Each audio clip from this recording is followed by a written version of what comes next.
You told him about the problem with the purchase orders. We've got that. Yes, yes. You said you wanted him to assist you with General Nkua. We've got that. Yes. You had other discussions in that meeting that wasn't just about the purchase orders, correct? Yes. And one of the aspects of the discussions was about investigations against you. Yes. Which investigation? It was not an investigation by then. He said there is a warrant. In what matter? So the matter is the one that I'm attending in the Johannesburg High Court. The attempted murder Yes. matter? Yes. Okay. And what was the content of that conversation? Yes, the content, I cannot disclose it because it's something that is in court now. Okay. And other than your attempted murder, the issue around the attempted murder, what else did you discuss? Yes, we discussed other things, but those things, all of them, they are in court now. Did you mention your relationship with General Sibiya? We spoke about him, yes, but like I'm saying to you, this is part of things that will be, because my discussion with General Mkhwanazi led to my arrest, so it's part of how we're going to present our case in court, so I would like not to comment on that. Just to understand what it is you're speaking to, the discussion about or that touched on General Sibiya, was it about the contract or the attempted murder case? No, neither the two. Okay. Was it about you arranging impalas for General Sibiya? No. You did not discuss that? We didn't. Did you discuss any form of payment to General Sibiya? To him, from me? Yes. No. Did you discuss a townhouse or any other property associated with General Sibiya?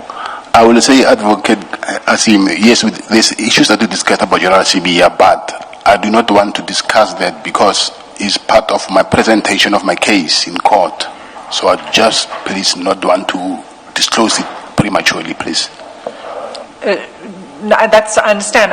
These questions are, I mean, it's just a yes or no answer. Did you discuss payments to General Sibiya? You're saying no. You did not. That's from your me, answer. I said, you said from me. From you to Yes, General Sibiya? yes, and I said yes. no, yes. And when I asked about whether you had a discussion about you arranging impalas for General Sibiya, you said no, you did not have that discussion. Is that right? Yes. Okay. Just a moment. You sought to distinguish between payments by you, and I wondered, did you discuss payments by other people to General Sibiya? We discussed payments to General Sibiya, yes, but I do not want to, not from me. I don't expect you to go into what payments. Yes, we did. The discussions involved payments by other people to General Sibiya. Yes, we did. Yes. Yes, and you say that you've said what you've had to say about the impalas, about payments by you. I was asking whether you mentioned any townhouse or property associated with General Sibiya. Are you asking me a question? Yes. Can Did you please mention that to General Mkhwanazi? Mention what? Any information about a townhouse or any other property related to General Sibiya? That's a vague question, but partly yes. So you spoke about. Let's say property, yes, yeah. Alleged cartel leader Vusimuzi Matlala has told the Matlang Commission that former KwaZulu-Natal Hawks boss, Major General Lisija Sinona, lent him 20,000 rand after police raided his Pretoria property and seized his mobile phones in 2024.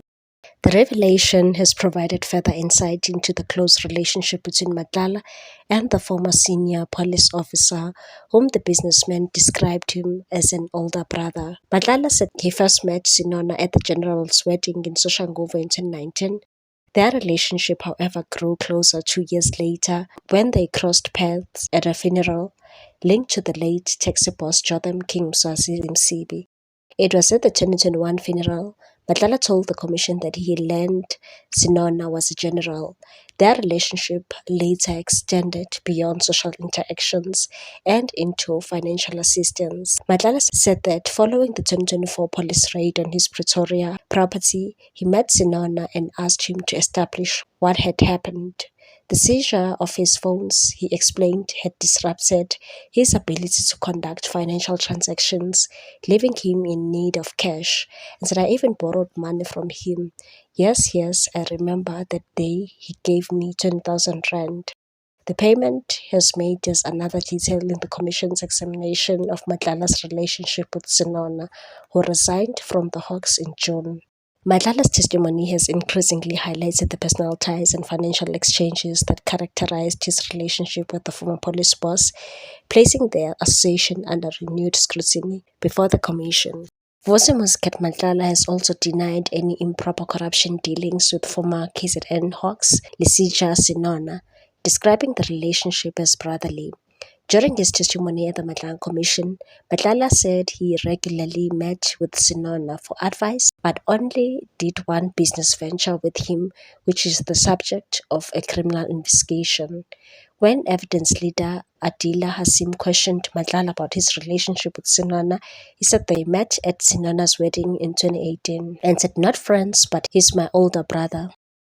When General Sinona appeared at the Matlang Commission, he denied any involvement in the missing drug consignment or misconduct, as well as ties to Matlala. Sinona also denied actively helping Matlala secure government contracts, although he acknowledged advising him to sue the SAPS when payments for the Medicare 24 contract were withheld. Sinona also described his relationship with Matlala as a 7 years, strictly social and brotherly relationship, saying they met at Matlala's traditional wedding around 2019. Matlala said Sinona was from the same township as alleged Big Five cartel leader Jotham Msibi, and that the two became close as a result. He said they sat together at Msibi's mother's funeral in 2021 and began communicating regularly thereafter. Matlala said he would meet Sinona when he visited Durban, while Sinona would meet him when he visited Pretoria. The two met quite a lot of times, adding that they discussed the operations of his CAT VIP protection security business. He said Sinona would recommend clients to him. Matlala also conceded that he told Sinona about the raid on his home on December 6 by Gauteng counterintelligence officers working with Political Killings Task Team, and said I was worried that I was being robbed, but as soon as I found out that it was police, I explained to him what happened. Matlala's laptop and cell phone were confiscated during the raid. Sinona allegedly assured Matlala that he would make inquiries about the raid. Matlala said he later learned from former Police Minister Bheki Cele that the PKTT was responsible. In one WhatsApp exchange, Matlala wrote, "The guy I went to see really helped. I'll tell you whenever you are back on the side. I'm starting with our project. Nothing is disturbing me now." Sinona responded and said, "I will be in Pretoria next week. I request that if things are favorable, let's finalize the contract for those guys who assisted us." When Hasim asked Matlala about mutual business project with Sinona, he refused to answer, saying the project was under investigation and that he did not want to incriminate himself. He said he also met Sinona's son, Tato, who was attempting to secure a job at Ford in Mamelodi, where Matlala hails from. Matlala refused to provide further details about dealings with Tato, saying they were also subject of a police investigation. Justice Mbuyiseni Madlanga pointed out that Sinona had testified that the project in question involved the purchase of an apartment for rental purposes. Matlala confirmed that the apartment was a mutual project involving him, Sinona, and Tato, and said it cost less than 3 million rand. He then refused to answer further questions about the project. WhatsApp messages also showed that Sinona sent Matlala the letter written by suspended police minister Senzo Mchunu during the disbandment of PKTT. Matlala said he had initially received the letter from Brown Mogotsi. Mogotsi was the first person to tell him that it was the PKTT that raided his home, while Cele later confirmed the unit's involvement. Hasim asked Matlala why Sinona had sent him Mchunu's disbandment letter. Matlala said by that time, he already knew that they were the ones who raided my house. Maybe he wanted to show me that the unit had been disbanded. What's your take on this one, people? Thanks for watching. Please subscribe for more news.